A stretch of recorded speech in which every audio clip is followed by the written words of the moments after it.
बिस्मिल्लाहिर्रहमानिर्रहीम। अस्सलाम वालेकुम। उम्मीद है आप ठीक होंगे, खैरियत से होंगे। तैयब बलोच आपकी खिदमत में हाजिर है जी। आज आपको अहम ख़बर देनी है और ख़बर ये है कि जस्टिस काजी फैज़ ईसा ने जो है वो हाफ़िज़ कुरान से मुतल्लिक़ तफसीली फ़ैसला जारी कर दिया और इस फ़ैसले में उन्होंने चीफ़ जस्टिस उमर अता बंदयाल की जानिब से बनाए गए 6 रुकनी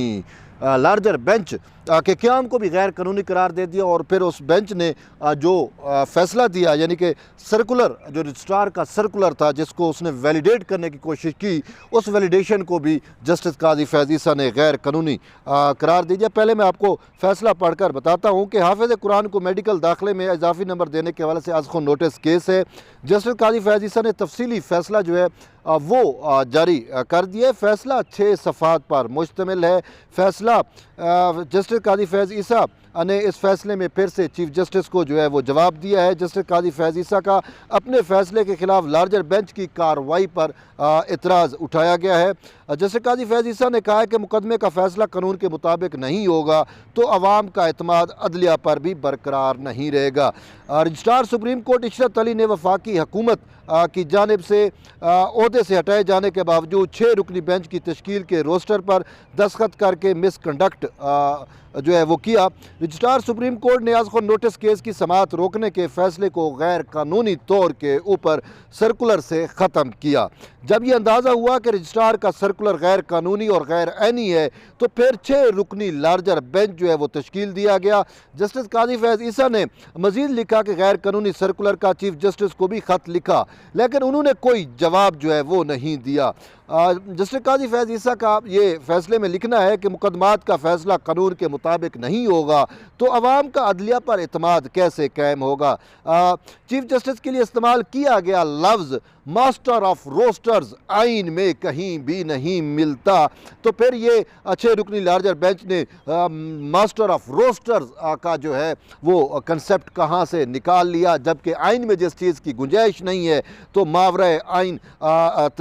इस्लाहात भी जो है यानी वो भी नहीं होनी चाहिए। इसके साथ साथ ये भी कहा कि दायरा इख्तियार के बगैर जारी करदा फ़ैसले का कोई असर जो है वो नहीं होता, यानी कि दायरा इख्तियार हो तो ही असर हो सकता है। एक चीज़ मामला ही नहीं है और 6 रुकनी बेंच बैठ कर उस पर कैसे समाअत कर सकता है। चीफ जस्टिस काजी फैज़ ईसा ने कहा कि अमरीत के साए में अबर आलूद कमरा, ये गौर से सुनने वाली बात है कि अमरीत के साए में अबर आलूद कमरा अदालत से निकलने वाले फ़ैसले आइन को बेदखल जो है वो नहीं कर सकते। अफसोस के एक से ज़्यादा बार चीफ जस्टिस और सुप्रीम कोर्ट के जजों ने आमरों को सहूलत दी। काजी फैज़ ईसा का कहना है कि अदलिया की साख को मजरूह किया गया तो अदलिया और पाकिस्तान की अवाम को नाकाबिल इतलाफ़ी नुकसान पहुँचेगा।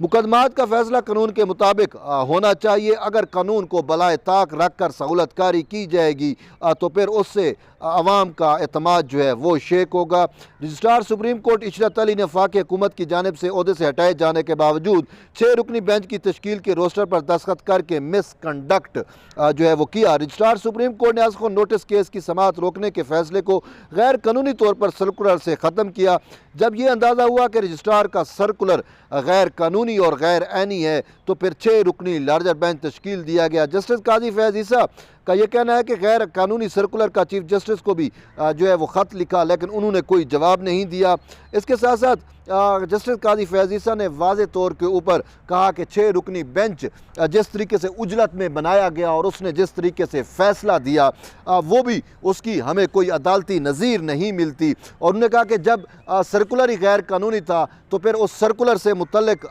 जो है, जब सर्कुलर गैर कानूनी था तो फिर उस सर्कुलर से मुतल्लिक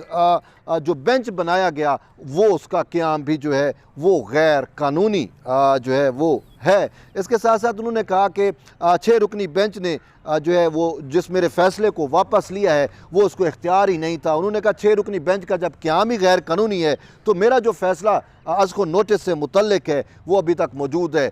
जस्टिस काजी फैज़ ईसा ने कहा कि मैंने चीफ़ जस्टिस को भी ख़त लिखे, लेकिन उन्होंने कोई जवाब नहीं दिया। तो उनका ये कहना है कि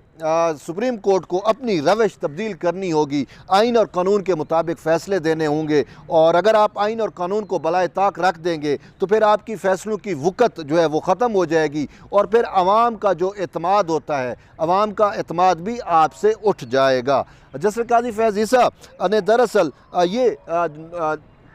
जो आज फ़ैसला लिखा है या फ़ैसला जारी किया है, ये फ़ैसला हाफ़िज़ कुरान को इजाफ़ी नंबर देने से मुतल्लिक़ था, यानी 20 इजाफ़ी नंबर देने का मामला जस्टिस काजी फैज़ ईसा को भेजा गया था और वो अज़ख़ो नोटिस केस था। तो जस्टिस काजी फैज़ ईसा ने उस मामले को वापस चीफ जस्टिस को भेज दिया, लेकिन साथ वहाँ पे एक आर्डर जारी कर दिया, और आर्डर ये किया कि अज़ख़ो नोटिस का इख्तियार जो है वो होली सोली चीफ जस्टिस के पास नहीं है, और इसके साथ साथ उन्होंने कहा अज़ख़ो नोटिस के इख्तियार को रेगुलेट करने की ज़रूरत है, और रेगुलेट करने के लिए जो है वो रूल्स जो हैं वो तश्कील दिए जाएँ, फुल कोर्ट इजलास हो, तमाम जजेस बैठें और मिल बैठ कर जो वक्त की ज़रूरत है, जो वक्त का तकाज़ा है, उसके मुताबिक सुप्रीम कोर्ट के रूल्स को जो है वो अमेंड किया जाए। उसके साथ साथ जस्टिस काजी फैज़ ईसा ने अपने उस फ़ैसले के ज़रिए अज़ख़ो नोटिस की जितनी भी कार्रवाइयाँ थी वो कार्रवाइयाँ रोकने का जो है वो हुक्म सादर किया था, लेकिन बाद में रजिस्ट्रार सुप्रीम कोर्ट की जानिब से एक सर्कुलर जो है वो इशू किया जाता है, और उस सर्कुलर के बाद यानी कि सर्कुलर इशू किया जाता है, और फिर उस सर्कुलर में ये कहा जाता है कि ऑलरेडी अज़ख़ो नोटिस से मुतल्लिक़ 5 रुकनी लार्जर बेंच जो है वो अपना फ़ैसला दे चुका है, और इसी वजह से जस्टिस काजी फैज़ ईसा का फ़ैसला जो है वो 3 रुकनी है, तो या 3 रुकनी बेंच का है, तो इसी वजह से उसका 5 रुकनी बेंच चूँकि पहले चीज़ों को डिफ़ाइन कर चुका है तो इस वजह से उसका इतलाक़ नहीं होता, और यूँ रजिस्ट्रार ऑफिस के उस सर्कुलर को जो है वो वैलिडेट किया गया। तब उसके बाद होता यूँ है कि चीफ जस्टिस काजी फैज़ ईसा ने जो है वो एक ख़त लिखा चीफ जस्टिस को, और उसमें वाज़े तौर के ऊपर उन्होंने कहा, बल्कि उस ख़त चीफ जस्टिस को भी लिखा, रजिस्ट्रार ऑफिस को भी लिखा, और रजिस्ट्रार सुप्रीम कोर्ट को कहा कि आपका जो सर्कुलर है वो गैर कानूनी है, उसकी कोई वक़्त नहीं है। तो उन्होंने सेक्रेटरी एस्टेब्लिशमेंट डिवीज़न को कहा कि रजिस्ट्रार को जो है रजिस्ट्रार सुप्रीम कोर्ट को आइन का भी नहीं पता, कानून का नहीं पता, और उसने जो सर्कुलर जारी किया है वो भी गैर कानूनी है, तो ऐसे शख्स को सुप्रीम कोर्ट में बैठने का जो है वो या सुप्रीम कोर्ट में उसकी खिदमत का कोई फ़ायदा नहीं है, जिसको आइन ही नहीं आता। तो इसी वजह से उन्होंने सेक्रेटरी एस्टेब्लिशमेंट डिवीज़न को कहा कि रजिस्ट्रार की खिदमत जो हैं वो वापस ले ली जाएँ, क्योंकि registrar supreme court Ishrat Ali जो है वो एस्टेब्लिशमेंट डिवीज़न से डेपुटेशन पर सुप्रीम कोर्ट में आए हुए हैं। तो इस पर फिर काबीना जो है उन्होंने जस्टिस काजी फैज़ ईसा के ख़त को बुनियाद बनाकर रजिस्ट्रार सुप्रीम कोर्ट को अपने ओहदे से हटा दिया। फिर उसके बाद क्या होता है, वेरी नेक्स्ट डे हम देखते हैं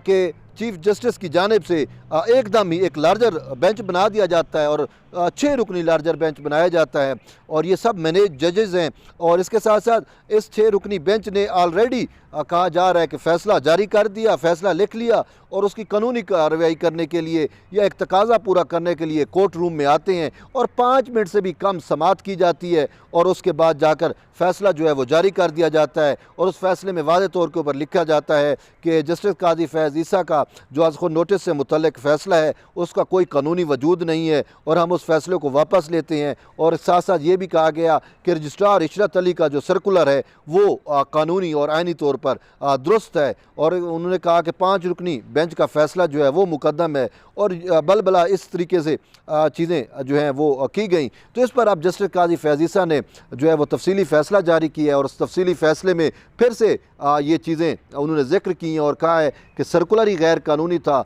और उनको इख्तियार ही नहीं था। उसके साथ साथ उन्होंने फिर ये जो 6 रुकनी लार्जर बेंच बना, इसके क़याम को भी जो है जस्टिस काजी फैज़ ईसा ने गैर कानूनी जो है वो करार दे दिया, और कहा कि जब बेंच को इख्तियार नहीं था तो वो फिर बेंच किस तरीके से फ़ैसला जो है वो कर सकता है। उन्होंने कहा कि सर्कुलर भी गैर कानूनी था, उस सर्कुलर को वैलिडेट करने के लिए जो 6 रुकनी बेंच बैठा ये भी जो है वो गैर कानूनी है। तो यूँ आज एक बड़ी अपडेट हुई और जो मैंने कहा आपको हम इससे आगाह करें, क्योंकि आजकल अदालती मामलात कुछ ऐसे ही हैं कि कोई ख़बर कोई पता नहीं चल रहा कि मामलात किस सीमत चल रही हैं। अदलिया में जजेस वाज़े तौर के ऊपर तकसीम है, एक दूसरे के खिलाफ फ़ैसले दिए जा रहे हैं और ये भी उसी का एक तसलसल है। बहरहाल जुड़े रहिए तैयब बलोच के साथ, मिलते हैं फिर एक नई वीडियो में, तब तक के लिए इजाज़त, अल्लाह हाफ़िज़।